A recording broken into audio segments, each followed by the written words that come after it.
Meus amados irmãos, muito bom dia, graça e paz, Deus abençoe o seu dia. Chegamos hoje ao 8º dia da nossa campanha, de 21 dias de jejum e oração.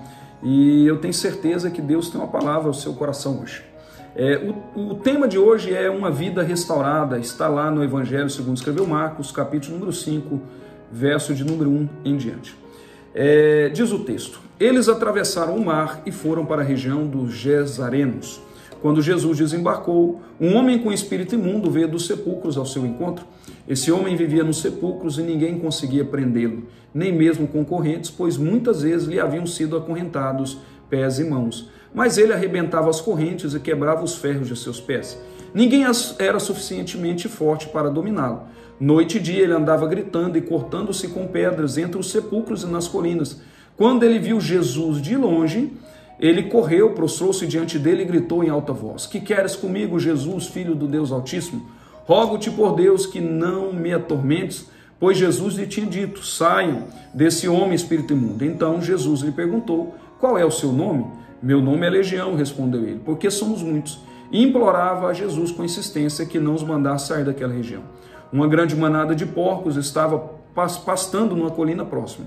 Os demônios imploraram a Jesus: mande-nos para os porcos, para que entremos nele.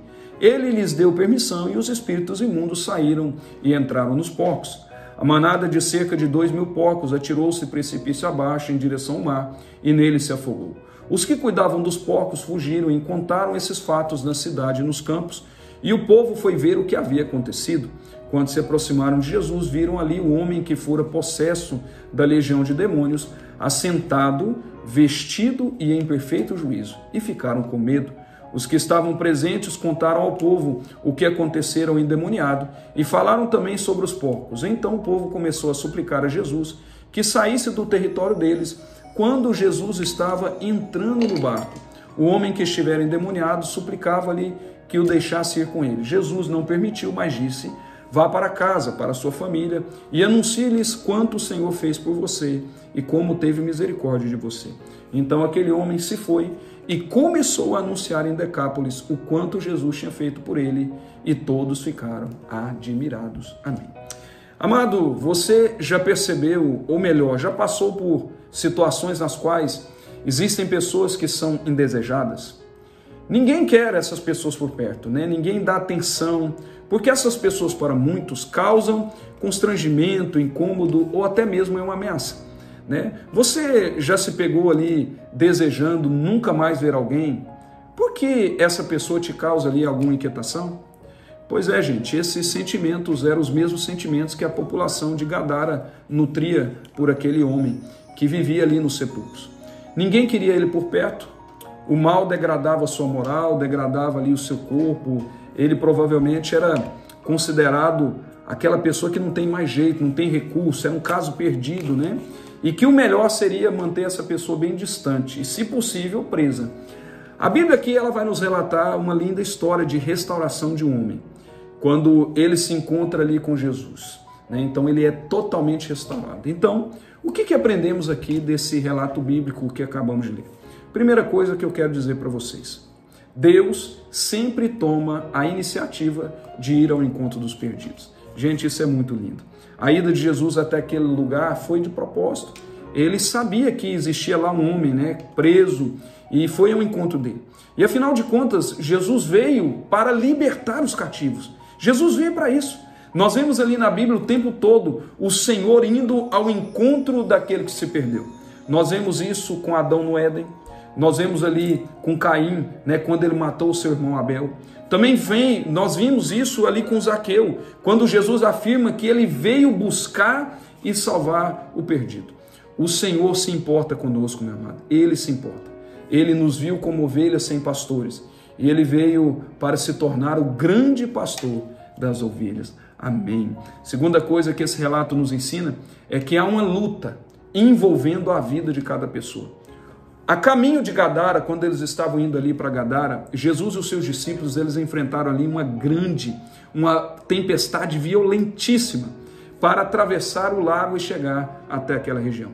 Os discípulos estavam com tanto medo, eles estavam aterrorizados, enquanto Jesus dormia. Jesus, após ser acordado por eles, ele repreende o vento e o mar e ordena que eles se aquietem. E só assim, depois disso tudo, eles puderam chegar até o outro lado. Algumas situações como essa que nós descrevemos acontecem porque há uma luta pela vida das pessoas, meu querido. Todos nós, todos, somos cientes de que enfrentamos obstáculos, problemas, pois o inimigo ele tenta nos impedir de ter o encontro de Jesus. O inimigo sempre vai impedir as pessoas de terem um encontro com Jesus. Certa vez, Jesus ele olha para Pedro e disse, está lá em Lucas capítulo 22, 31, Jesus diz para Pedro: Satanás vos reclamou para vos peneirar como trigo. O nosso adversário ele queria ferir Pedro e os discípulos, assim como também ele quer fazer isso conosco. Mas esse Jesus maravilhoso, ele rogou por nós. Aleluia, Jesus ele roga por nós, porque Deus ele está atento à nossa vida. Terceiro ponto que nós aprendemos é que o inimigo, infelizmente, ele quer destruir vidas. Esse é o papel dele. A descrição da vida daquele homem gadareno é algo aterrorizante, não é mesmo? A Bíblia fala de alguém que não vivia na sua própria casa. Pelo contrário, ele morava num cemitério, gente. Ele era preso ali por correntes que muitas vezes eram partidas por ele. Ninguém podia dominar aquele homem. Além disso, ele gritava muito. E ele se cortava ali com pedras. Que coisa horrível, gente. Que vida triste.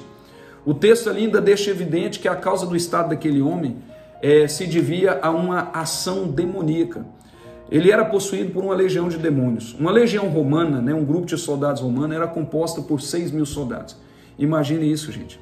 Lembremos, lá em João 8,44, Jesus disse que o diabo ele é um homicida. E isso é uma verdade lastimável, gente. Aquele homem, ele perdeu toda a sua identidade.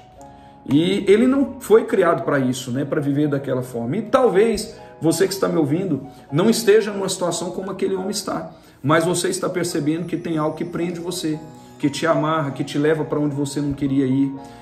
Uma sensação de que muitas vezes que você pode ter, que tem algo que está sugando suas forças, empurrando você para longe da sua família. Deixa eu te dizer algo aqui essa noite. Só Jesus pode te libertar. Queridos, a quarta coisa que eu aprendo aqui é que só Jesus pode nos libertar das trevas. Aleluia. Para aquela cidade, aquele homem era um caso perdido. Não havia mais esperança para ele, ninguém queria nem ao menos conviver com ele. O melhor então era acorrentá-lo, vamos aprender. A falta de amor ao próximo fica muito evidente ali naquela cidade. Por essa razão, aqueles espíritos malignos não queriam ser expulsos de lá. Eles não queriam ir para outro país, porque ali estava bom demais. Havia falta de amor, era algo bom, era um lugar próprio para eles viverem. Mas Jesus ele teve compaixão daquele homem. A palavra diz lá em 1 João capítulo 3, verso 8, que foi para isso que o Filho de Deus se manifestou, para destruir as obras do diabo. Aleluia! Queridos, Jesus tem todo o poder.